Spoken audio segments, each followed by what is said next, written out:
I've been a fan of the Universal Monsters. This is the kind of theme park land that I have been wanting my entire life. It exceeded my hopes and expectations. Hi, I'm Dylan Roth.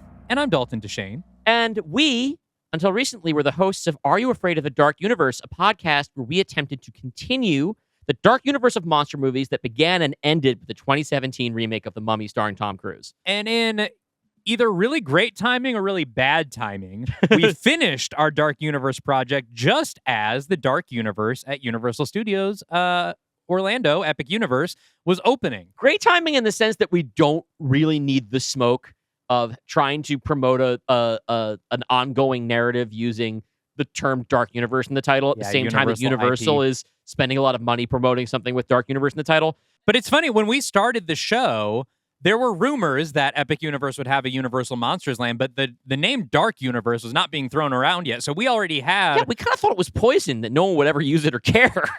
But hey... Turns out great things can come from the Dark Universe. So, of course, we finally had to visit. We had to... we took a pilgrimage. We took, to the Holy Land and went to Epic Universe to see how their Dark Universe stacked up against ours. And we were pretty impressed. We loved it. It was awesome. Here it is in real life. It's alive. It's alive. It's alive. Really cool. All right. And of course, the lightning is flashing in the portal. Ah. It's alive. Hope we die. Yeah, they actually kill you in here. That's part of the theming. On the front it says it's alive, and in the back it says you're dead, you're dead. There's Igor with a Y. We love to see it. He does kind of look like David Desmond. He does a little bit. That's the job I would want if I were working here. I want to be Igor. 100%. Hi, Igor. Igor with a Y. Why did you just flinch like you just pooped yourself? We do have to use the bathroom. It's a black toilet, Sarah. Cool, literally and figuratively. Make sure you get a selfie on the gram. Thank you, Igor. Thanks, Igor. I love that guy. Great He guy. did make me poop myself. Yeah. So we're going to clean up. Dark Universe was an awesome experience. Obviously, so this is part of the new Epic Universe park adjacent to Universal Studios Florida and Islands of Adventure. I've never been to a theme park when it's brand new before. This was the grand opening of Epic Universe. It opened this spring. This is the tail end of its first summer. Yeah. And the quality of every attraction we saw, there was a magical quality to... In particular, we did also go to the Super Nintendo World. Mm-hmm. Walking out into that, it was really like I was stepping into another dimension. And I am not a theme parks person at heart. This kind of converted me. The background here, I have been a theme park person since I was like 15 years old when I first visited Universal Orlando and went to Islands of Adventure. I have been countless times. I love Universal Orlando. I've been watching...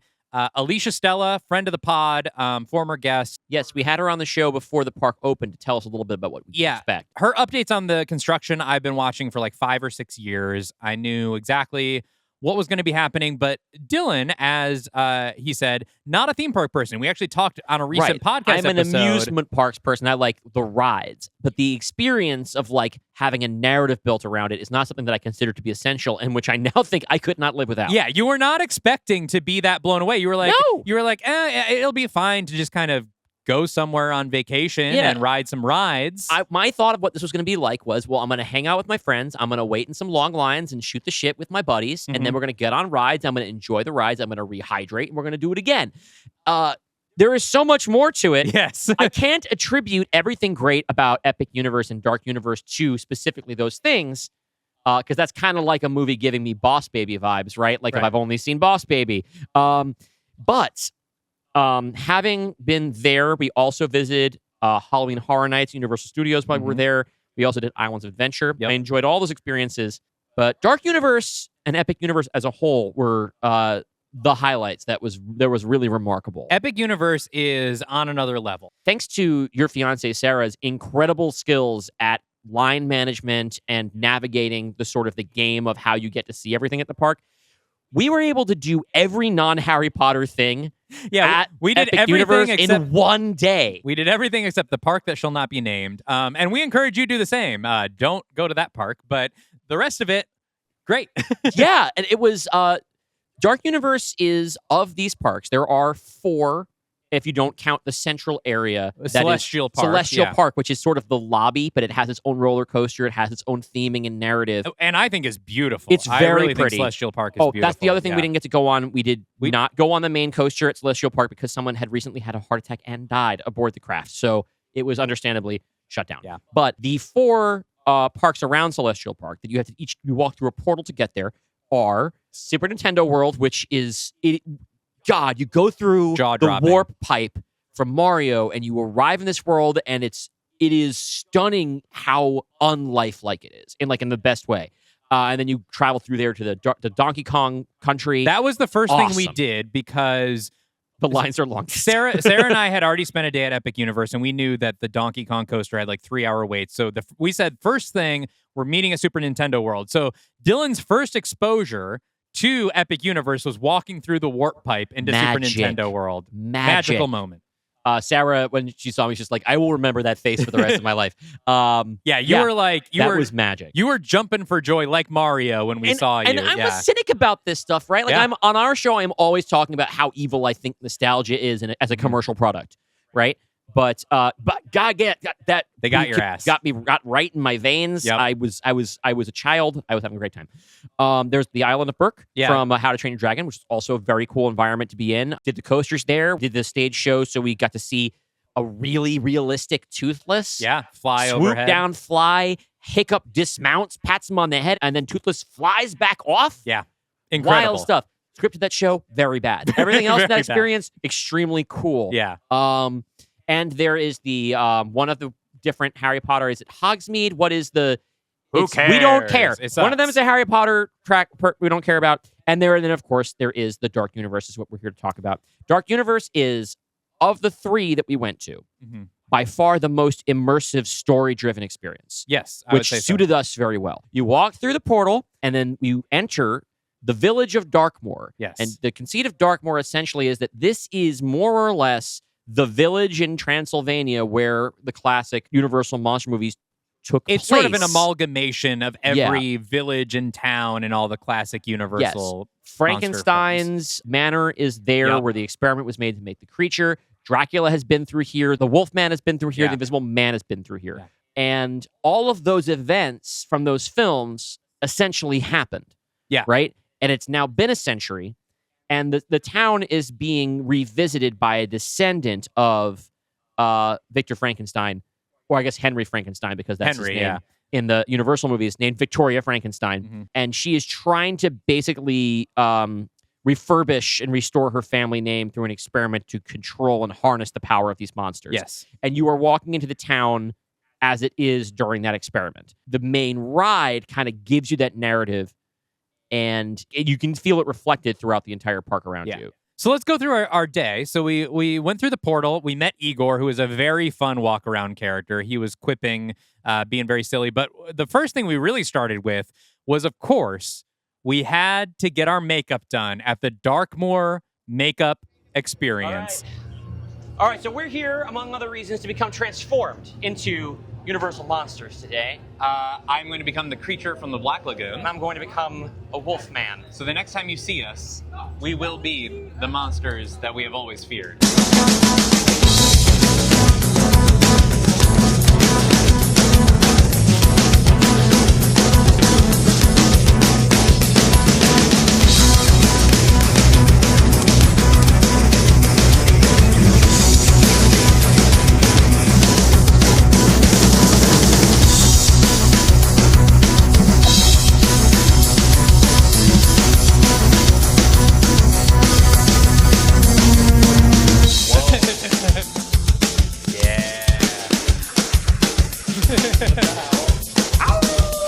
No, save it for outside.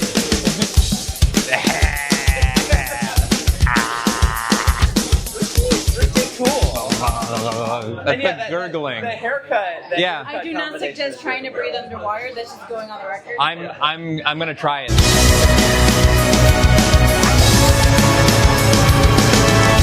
We're normal. Oh, I thought this was a picture.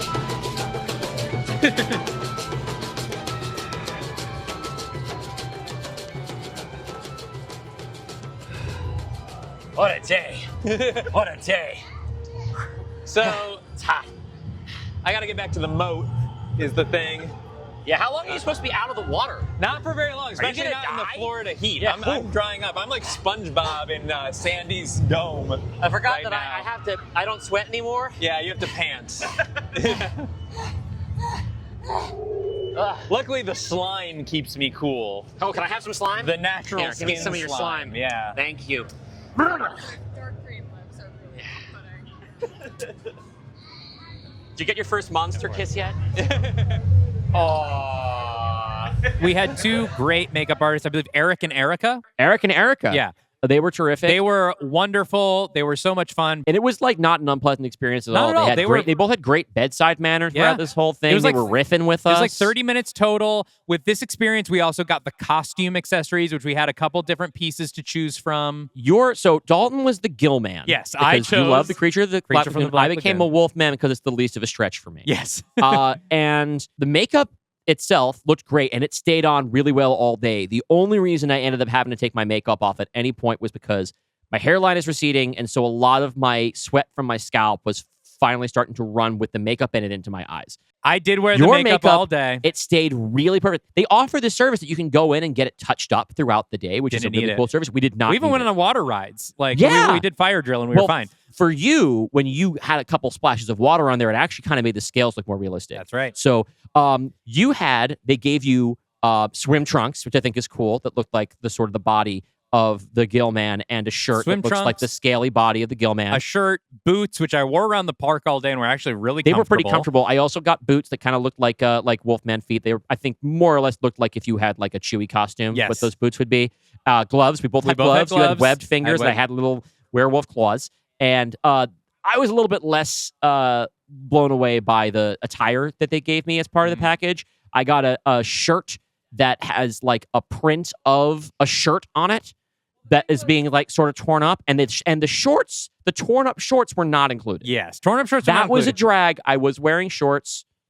It's fine. I kind of just wish that I had brought like a tattered green button-down shirt to wear rather than wearing that shirt. The thing about the Wolfman stuff is I thought the hoodie was really cool. The hoodie was very but it cool. would have been was too hot to It wear. was way too hot to wear that day. It's too hot to wear in Florida, but it is So, a really cool hoodie. if that you go could in keep. spring or in or like Halloween time, maybe a couple weeks Honestly, after I don't we know if went, there's any time maybe in not Orlando, in Orlando, you're gonna wear Florida. that But hoodie if around the it's park. the right weather to wear that hoodie, the hoodie was very cool, and you could get that as part of the package. And then once our makeup was done, they presented us to the town of Darkmoor. Yeah, have we got a video little of this. debut. Yeah, they brought us out front. They rang a bell and they announced us, and we got to come out and roar. And basically, we were kind of the celebrities of the park the rest of the day. It was kind of cool. We're like, apparently, and this boggles the mind. I know it's expensive, but people spend a lot of money on big theme park vacations. We didn't see a single other person all day, and we were in and out of Dark Universe all day. We didn't see a single other person do the full monster makeup. Here's my things. I am a little concerned about the monster makeup, about its longevity. I think the experience, wonderful. We obviously we didn't have to pay like out of pocket. We make money Right, from we the use money from podcasts. and This is the most perfect way to spend podcast money was in something But that's honestly, like directly something like. it was like $170 per person, which when you consider that that you get to keep, like I got to keep boots, shorts, shirt, claws, and you get your makeup done, like 170. I think it's a what lot you of money, get, but for what you get, that's kind of reasonable. You will get fleeced on some stuff at the theme park without really even thinking about it. Like this cup is kind of a weird situation where I got my money's worth, but only because I drank so much soda while we were there. Well, that's what it's for. I tried all three.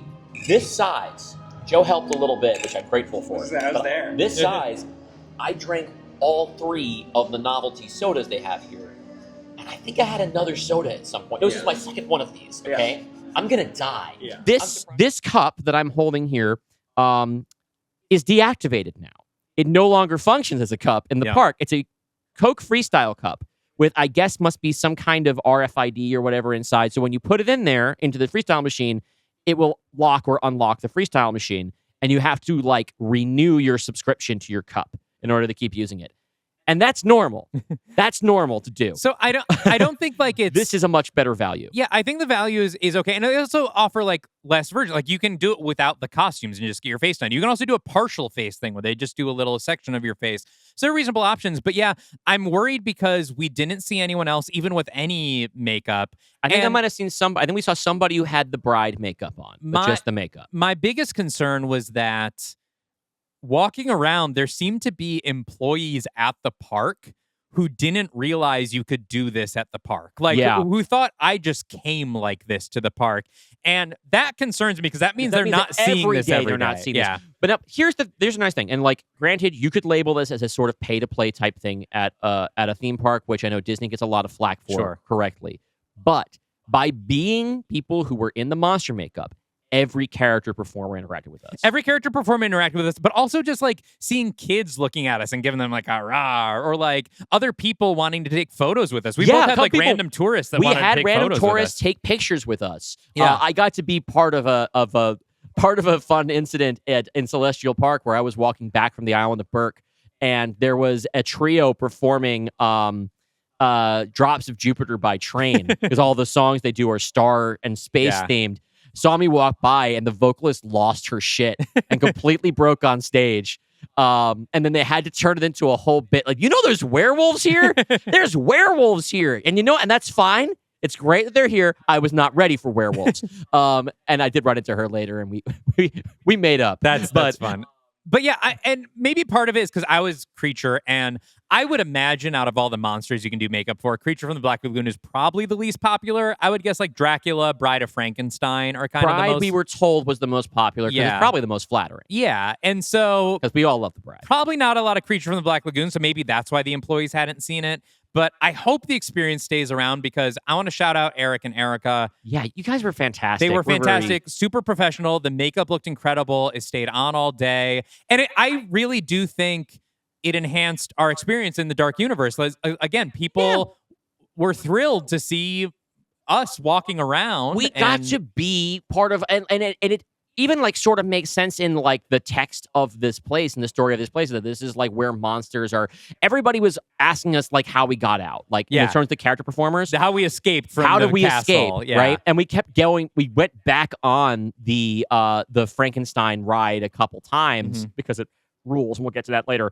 And every time, like the people who are working there be like, how do you keep getting out? And there was not any other park. Maybe it's like that in the Harry Potter world. Again, we didn't go there. It could be like that. But in the other parks, everyone was a theme park employee dressed like they worked here. Yeah. Right? In Dark Universe, everyone was in character. They were all committed, and they were all seeming to have a great time. And when their staff is having a great time, you're having a better time, which is why you should always pay your staff really well. One of the most fun things was we got lunch at the Burning Blade Tavern, and I think we have video of this. There was a monster hunter who was walking around. He's one of the walk-around characters at the Burning Blade, and we were standing there, and I heard him talking about... He like saw me and was talking about how like his brother was killed by a Gillman. His sister got killed by a Gillman. And we did bits with him for like, you were pretending to not know me. And I was like, no, I'm a monster hunter and I'm just wearing a Gillman's skin. Yeah, can you really trust somebody who can breathe underwater, much less dance underwater majestically? Well, and you have to watch out, okay? Guild creatures, they just try to drown you. So if you see a puddle out there, you run the other way. Oh, I always do. They will grab you and try to drown you. Absolutely. This isn't turning me invisible fast enough. No, it's just turning you homicidal, okay? And a lunatic. It's the skin of a gill man. How could I be in the sun if I was a real gill man? Are you a vampire? I don't know if I... Do you hear this? I don't know how much I'm buying from this. I think that you and me, regular human beings, we should team up. Of course. Woo, I was close. We made it. We got to do like for 5 minutes, we did like this bit with this monster hunter character with all three of us like in character, but him like super in character. Yeah.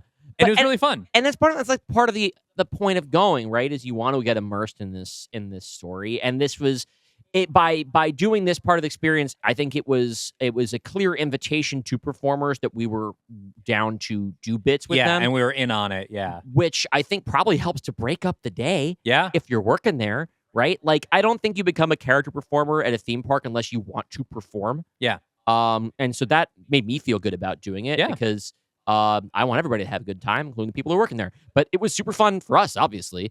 And it was, absolutely like if you have the $175 and you're going to spend a lot of time in that park, we spent probably, I don't know, maybe 2/3 of our day in Dark Universe. Yeah. Or even if you just do the partial face makeup, I'm sure you'll still get, people talking to you and it just looks cool.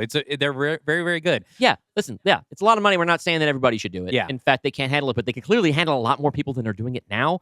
They were waiting, standing outside, waiting for people to come in a lot, and that's unfair to how good they are at this. Please take them up on it.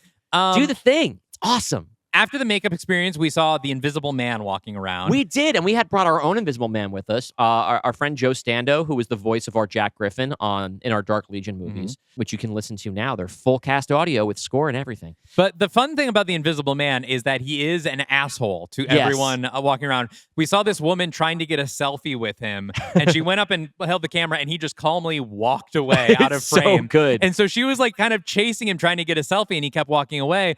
And my concern is she seemed to leave that interaction kind of frustrated. And I'm like, do people know that the Invisible Man is an asshole? Or like, yeah, I mean, for us, it was like, oh man, that's perfect. But we did also get pictures with him. Because we went up and started talking to him, and he was very rude to us, which he should have been. He was. And so we assumed that interaction that we witnessed was an extension of that performance. It was. Okay. Not just an assumption. He is there to be rude. Yes, but he's also there to have pictures taken of. Yes. So I hope she got her picture, is what I mean. I hope that this enhanced the experience for her. If it didn't, then it was not. It didn't work. But I love that he was being rude. And then it was when we went to the restaurant, because we did also try to sample all the food at Dark Universe. We did. And we reviewed all of it. Sarah insisted that we review all the food. I got the staked grilled chicken. The like thing of this kind of whole area of the park is that your food comes staked with a wooden stake. So that's how they know it's good and dead. It's very tender chicken. It was good. I have more of a snack item here, the Hunter's garlic steak. Of course, this may not be sharp enough to pierce the heart of a Dracula, but of course it would injure them anyway because it's coated in garlic. So I got these bites. They are little black. They look kind of like when Nibbler poops in Futurama. But yeah, it's like jalapeno. It's cheese. It's presumably a batter. It's got a dipping sauce. Let me try it. Oh my goodness! Whoa! Ow! It's really hot. That's why they call it the Burning Blade Tavern. Mamma mia. Okay, it tastes pretty good. I have to go get some napkins. Okay. Now, Joe, you have healed from your 3rd-degree burn. Yes. Let me try this again. It's pretty good. It's like pimento cheese inside, which is kind of cool. Yeah. And the sauce is like a spicy ranch, almost like a American Southern cooking soup dumpling. Yes. Pretty good. Pretty good. We did the Burning Blade Tavern, and we also did the restaurant, Das Steakhouse. Das Steakhouse. And the joke with Das Steakhouse is that it is operated completely by vampire familiars, and the wait staff is really into it. This is the steak, which the blood was poured on top of it by a giggling vampire familiar, which I recommend as an experience. This is by far the finest steak I've ever eaten at a theme park. Okay, yes. Most of the flavor is in the blood, but it's not bad. I'm a gal with endometriosis who needs to eat a lot of red meat on a monthly basis. And so I like a good steak, and this one is like a little overcooked, yet somehow still pretty tender, so I'll give that to them.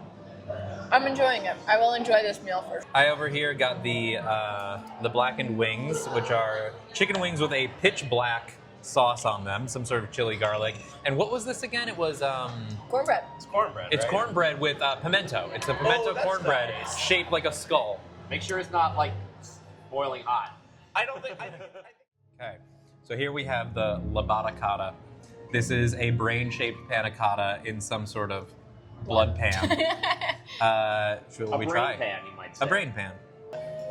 I like it. I like it too. The sauce is overwhelming, but it's very fruity in a good way. Yeah. And I like a fruity dessert. The decor is amazing. There are a bunch of like vampire bodies with stakes in them that are incredible. The artwork is gorgeous. The food is well themed.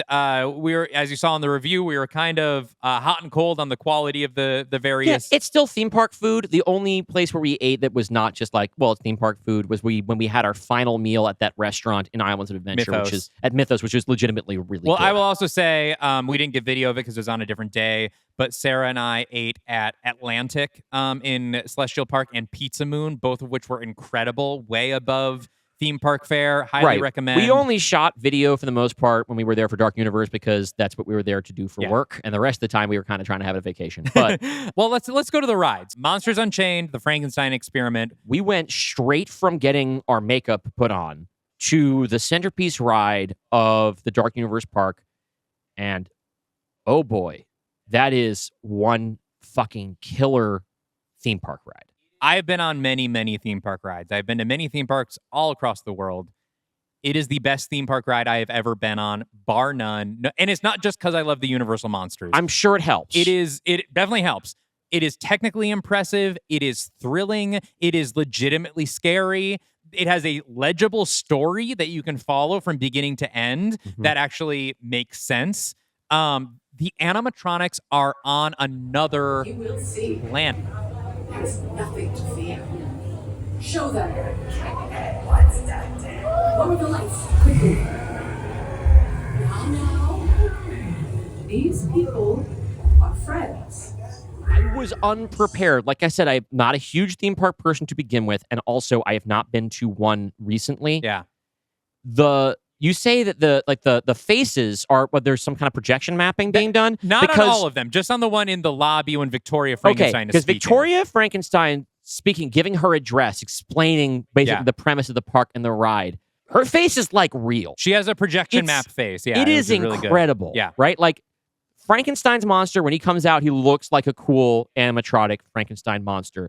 Victoria Frankenstein looks like you're watching. I think you put it like you're watching like PS3 graphics in real life. Yeah, like which I think is pretty impressive for a robot. Yeah, right. It was really remarkable. The performance is pretty fun, and walking through that whole place, like the story that you're told as you walk through the line queue of like you're going and you're looking through all of like the sort of sketches and drafts that Victoria's created, but mixed among it is some really good like paintings and like sort of has like a Magic the Gathering card art style thing going for it sometimes. Like it's not real Gothic artwork, but it's really detailed and like the thought that goes into the decor is so obvious. We were talking the whole time when we were, I think on the line the second time we were there, about how more than any other parts of the Universal Park that we saw, this seems like it was like obsessed over.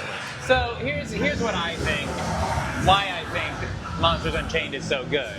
Because my understanding is that the creative team here at Universal has been wanting to do Universal Monsters basically since the original park opened in 1990.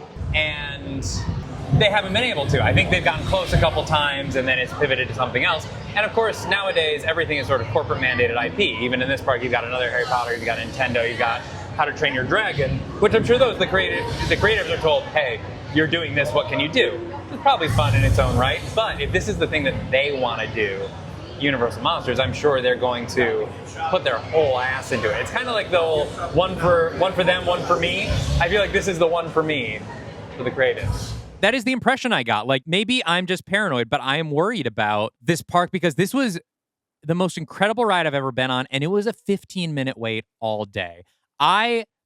I'm thankful for that because I rode it 3 times that day. And this was on a Saturday. This was on a Saturday. And it in is September, so a little bit off-season, but not that off-season. But like 15-minute wait all day, I should have waited 85 minutes for that ride. And to the point, you would have. And I absolutely would have. And I would have still done it twice. Like, I would have been grumpy. I'm sure a lot of how great my experience was painted by waiting in line a lot less than I thought I was going to for the entire weekend, just because Sarah's really good at this. Yes. Because there were lots of long wait times, and we evaded almost all of them without spending any extra money. Yes, because Sarah just knows. This is like she an said, eye on things. This is her main hobby. She has her own spreadsheets where she keeps track of this stuff. So I recommend if you're going to go to theme park, you should bring her with you. Yeah, hire her. That's the best way to go. Yeah. But what worries me about it is if it's getting that low wait, like there are so many amazing effects and animatronics in the ride, and those are expensive to maintain and refurbish. And my worry is that if people aren't riding it and something breaks down, they're going to not prioritize fixing it.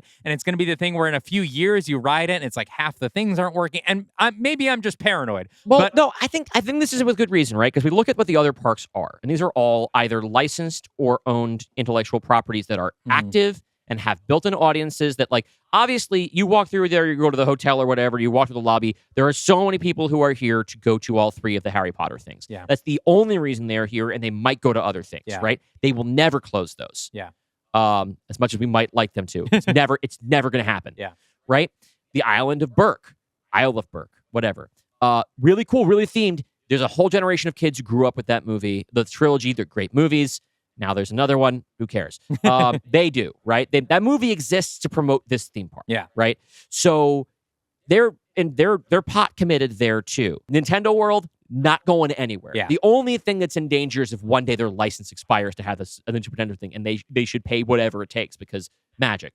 It's like, honestly, like in Field of Dreams, where the shitty brother-in-law is like, don't sell the farm, Ray. You cannot sell this farm, Ray, because he just witnessed the magic of Ghost Baseball. That's how I felt going through the fucking warp pipe. But Dark Universe, first of all, it is a little bit darker. Not as dark as some people online would like it to be, but it is going to scare some of the kids who would go. So there's Monsters Unchained is too scary it's for too kids. Scary. So there's one barrier for entry. The other is this is the only thing about Universal Monsters that in a sort of big franchise blockbuster mass market way exists right now from Universal, right? They do have their individual movies like the Lee-Whannell Invisible Man, and there's other stuff coming out. But those are not designed to be like attractions, right? What this Monsters Unchained ride does essentially is give you the first 10 minutes of a version of the Dark Universe that is very different from what we did, and a lot more of what people would expect, because it more or less feels like the Van Helsing movie with Hugh Jackman, right? But maybe a little better. I don't know. Yeah, I mean, it's amazing that it's because it's not based on an existing version of these monsters. It has to invent it whole cloth and take you through the story. Yeah, and it's very well designed. These are unique takes on the characters that are familiar to people who know it. But unless they then jump off from this and like make movies and cartoons, which I kind of think they should do, to be honest. Like, this is a very un-Dylan take, but I kind of feel like, especially since they're never going to top the imaginative, creative, and extremely gay thing that we did. Yes. They should just, they could make this and people would like it. Would it be great cinema? No. People would go see it. People would like it. It would take off. But I don't know if it's going to get that chance, because if they at some point decide they have to rebrand or remodel one of these 4, it's obviously the one that gets cut, and that would really, really suck. I hope not. Monsters Unchained, best theme park ride I've it's ever been been here on. for a while. They just opened it. Universal right? Creative. But you should go. You popped off with this one. You did a fantastic job on this park. The whole thing that they set up the universe for you when you first walk through the portal, and then you see the story unfurl on the ride, and at the end, it has a conclusion. It has It has a 3-act structure as you go through the ride. It's like got a successful great 3-act structure. Balance of a lot of elements. For one thing, scares in terms of thrill, scares in terms of dread, and laughs. Really good balance of that as a kinetic experience. It ends with a great punchline with Igor. I think about it all the time. It's really good. The mechanics of the ride is that you are in a 4-person wide car. And it is moving on a track, but it also swivels and it tilts, right? In various directions, up and down. Hogwarts ride, is it basically the same mechanism? It's the same kind of mechanism. Okay. And so your attention's being directed very well through this story as you're surrounded by these characters. That it's also a very good balance of practical animatronics. Mostly animatronics. And a screens. few 3D screens. Yeah. That my first time I went on the ride, I did not bring my glasses because I didn't know if I'd be able to, keep them on my head. And in that case, having not great vision, I could not tell the difference. And that was very cool. That's not going to be everybody's experience. I went back on with my glasses after, once I was sure it was safe to do. And I could tell the difference, but then I could also admire the balance. I think that both of these feel like they're, again, I'm inexperienced at this particular thing, but I felt like I was on the cutting edge of something. It really does feel bleeding edge technology. The sight lines are incredible. When I rode it the third time, I was trying to like look ahead because you don't have walls around you like on the Harry Potter ride. And so I was able to like look around and see if I could see the upcoming animatronics or the jump scares coming out. You can't. It doesn't matter how much you are trying to like spoil yourself or look around at the scenery. They have positioned everything so that you are only looking at what they want you to be looking at. You are locked into the narrative they're feeding you, Yes. and it is. And first of all, I don't think that, like, again, you went back multiple times. I went back a second time. So, like, there is that second read experience where you are trying to maybe, like, see how the magic works, right? But that first time through, I had no desire to do so. I was completely locked in. I am completely converted now to the Universal way of things, by the way, because I really like the rides where you kind of can't tell when you're really moving and when you seem to be moving. Mm-hmm. I think that's very cool. Because we also did, for instance, the Mummy, Revenge of the Mummy ride. And I went on the Transformers ride, which is a similar Spider-Man. mechanism. The Spider-Man ride in Islands of Adventure was dope in that way. The way that the rides at this park versus like the coaster stuff I'm used to from Great Adventure or Dorney Park, for example, where you are being told the story the entire way, really enhanced the experience. I can't tell you how much better a roller coaster is when you have music playing victoriously in your ear when you're done. And you're not just sitting there silently waiting for your cart to return. It's so much better. Yeah. But in this particular case, they keep you so locked in. The story moves at such a brisk pace, but like you said, it's completely legible. Yeah. Right? It does does the beats. It moves you from one monster to another. You see them appear. You see them get defeated. You move along, you know. It both does and slightly subverts the classic only plot for every ride in Universal, which is, well, here's a demonstration of something. I guess we don't have all the kinks worked out. Yeah, that is basically how they That's all basically go. how they all go, Yeah. right? It basically does that, but with a little bit of a meaner twist. Yes. Right? Yeah. And really quite rad. I wish it a really long and prosperous life. Yes. And we're not sponsored content. As you can tell by the times we've said things that were not nice about Universal Studios. But this is a little bit of an advertisement right now because we really want you to go to it. We don't want it to go away, right? Yeah. It's obviously not in any danger this very second, but it was so good that because we are trained not to trust joy, we're afraid it's going to go somewhere. And that's the real terror of the Dark Universe. We also rode Curse of the Werewolf, which we had to be a little more strategic about because the line was super long. All Yes, day. that is the thing. That line was much longer because it is more of a thrill ride. It is not as story driven. In fact, I missed the theming on the ride completely. Most of the people who did. So if you're going to ride Curse of the Werewolf, here's my tip. When you go through the barn, look up because we had 4 people in our party. Did not see the werewolf at all. There are werewolves up in the barn that are like swiping at you. I was the only person out of 4 that saw them at all. Okay. There's lots of other things to appreciate about Curse of the Werewolf as a ride. Or Curse of the Wolfman, right? Curse of the Werewolf. Curse of the Werewolf. Okay, because as we've been talking about, I like coasters. This is a coaster that has a swiveling car, and you are you're stalling deliberately at certain portions and then going backwards, which is a thing that a lot of cool coasters do. But this also has the element of it is a free spinning car, and so it's going to be a little bit of a different experience every time, which perhaps contributed to most of us missing the fucking werewolf that was supposed to attack us. Yeah. But the idea is you're supposed to be experiencing the intense emotional whiplash of becoming a werewolf, right? Sarah was looking for the werewolves, but she was looking along the ground, thinking they would be around her. Look up. Yeah. They are above you. I didn't see them, and I didn't feel like I had to go back to see them again. I had a great time on that ride. It's too short. A little bit. For the wait. Even we went on it like the lowest wait time we could. We still waited a while. It needs another brake run or two. I mean, they have very limited space there. And so it's not like some of the other coasters at the park, like Stardust Racers or Hiccup's Wing Gliders. It's a very compact coaster. There's not a lot of height. Yeah, right? not a It lot doesn't of have the height. ability to really build vertically very much. So I would just go in with the expectation that it's kind of a short ride and plan your day accordingly and how long you're willing to wait for it. But it is fun. If you're only there for the werewolf, you should probably just go. You can go and become a werewolf for $175. Yeah, instead of waiting for an hour, you can spend $170. Yeah. What's your time worth to you? Would you rather become a werewolf or wait in line? Yeah, but it was a cool ride. Like, by my metrics, I was very satisfied. We also met Frankenstein and the Bride of Frankenstein. That's right. Towards the end of the day, we were there first thing in the morning after the Nintendo World, and then we went back later on. in the evening, and we actually got to get in line and meet Frankenstein and his bride, and they were delightful, great character performers. Yeah. By which I mean they were the real monsters. Yeah, they were real. As were we. We were real monsters. Hello. Good to see you both again. Made it out of the dark lagoon. Don't tell them. Ren. I'm halfway right now. I was cursed, but I went on the curse of the werewolf ride, and it turns out that if you are already cursed, it uncurses you. Werewolves talk a lot. It was a very cool experience. Once again, this did not cost us any extra to do. You just had to wait in line. Other than the makeup thing, which obviously was a big ticket item. Mm-hmm. We the whole trip didn't pay for any like fast pass type stuff or any kind of like ticketed encounters. Sarah and I paid for the power-up bands in Nintendo. Oh, that's World, right. And You then did we do let that. you borrow them. Yeah.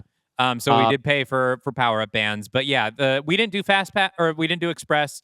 We didn't do anything like that. We did stay at on-site hotels, so we got the early park admission. Well, you two did, yeah. You Joe got and early I. park Oh, admission. that's right. Okay, yeah, you were the one that was literally on the premises of Epic Universe, and oh my God, what a beautiful hotel! Yeah, I would and what say a ridiculous view. if you can, Universal's Grand Helios, best. I've stayed at most of the hotels on Universal property at this point. It is bar none the best. The bar on the roof has incredible food. We had a park view room. We could see Bowser's Castle Right, from our and room. and Sarah told me, or maybe it was you, that whole experience, that park view thing at Helios, which again we got to pop up there and see the view, like wow, was only like a little bit more expensive than the cheapest hotel at Disney Yeah, World. and maybe this is because we booked like a year in advance, but Sarah and I also went to Disney World recently, and we stayed at All Star Movies, one of their lowest tier hotels where they do not care if you live or die.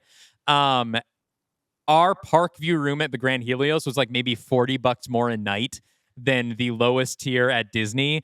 Well, Joe and I did stay at the lowest tier hotel at Universal. We stayed at Dockside Inn, Yes. and I don't know, no comment. It's fine. It's fine. We didn't spend a lot of time there. We were in the parks the whole time, and the main thing is that it got us an extra hour at the park. The nice thing And- about Grand Helios, because you're literally right up next to the park, we were able to go up to our hotel room, come back down as we wanted, because you're like, Yeah, you go you're through right security an extra time, and that's it. Yeah, that's it. It's so fast. But Dark Universe, 2 big thumbs up. I've been a fan of the Universal Monsters long time. I am the horror person on the show. We've talked about this. This is the kind of theme park land that I have been wanting my entire life. It exceeded my hopes and expectations. Monsters Unchained is exactly the ride I've always wanted. Darkmoor is exactly the land I've always wanted, but it is done so much better than I could have dreamed. If you are a Universal Monsters fan, if you're a classic horror fan, you have to go. It is simply unbelievable.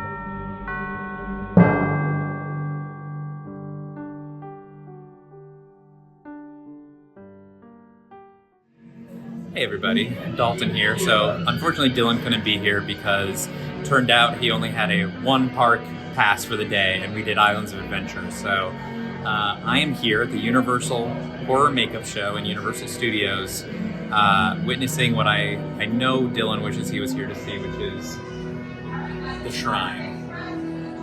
That of course is Ahmanet's tomb from the 2017 Mummy, as seen in Dark Legion, Hell on Earth. We have the costume worn by me, Nick Morton. And of course, Dr. Jennifer Halsey's clothes as well, I believe. Here's the script with 1, 2, 3, 4, 5, 6, basically like 10 to 12 different writers listed on it. John Spates, #1, of course. We have various weapons used by the Mummy and friends, and this model of Ahmanet herself.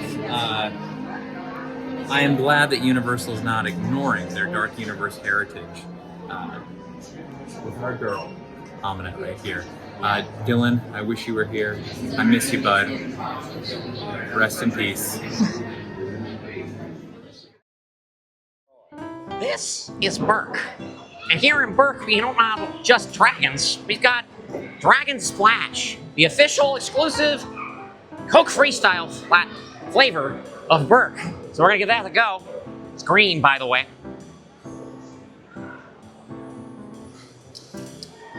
tangy.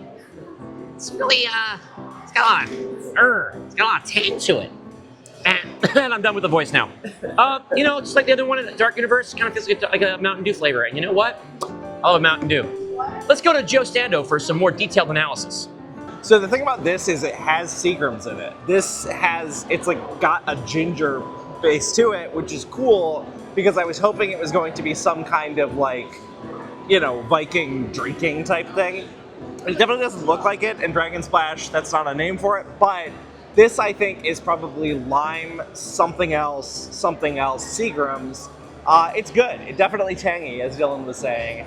And I would rank this higher than the Celestial Spritz, but yeah, probably still lower than the Dark Universe one. But yeah, pretty good.